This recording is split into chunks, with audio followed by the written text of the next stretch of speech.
This is an issue that has already been politicized, especially with President Trump tweeting against a voting by mail option and taking a firm position against it.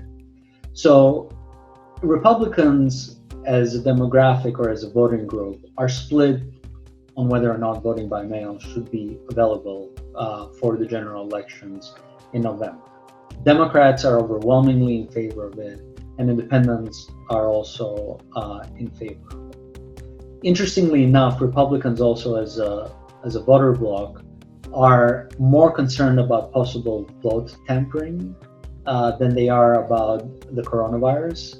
And the image is almost completely reversed when it comes to Democrats. Democrats are a lot more concerned about the pandemic and the virus, and then independents are split 50-50.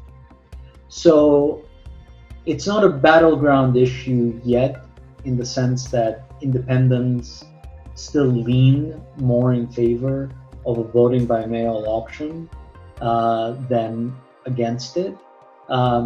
Nevertheless, if the issue is deliberated publicly, or once the issue is deliberated publicly, you can expect, the numbers to possibly shift and harden in both directions, with Republicans being more against the options, more Democrats being for it, and independents falling somewhere in the middle.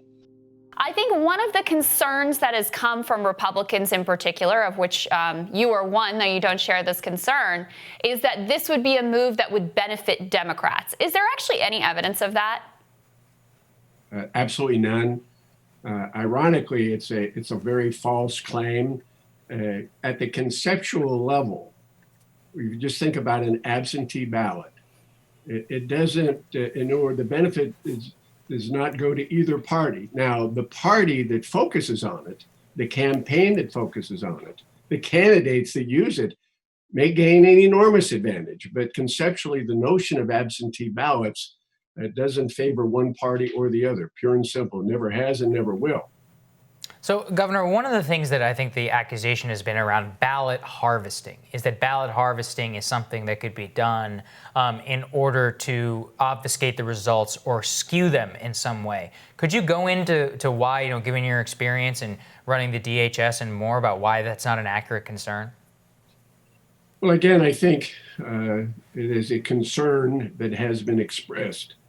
There's no anecdotal or historical evidence that suggests that the kind of, potential massive fraud or massive abuse has occurred or will occur in the future.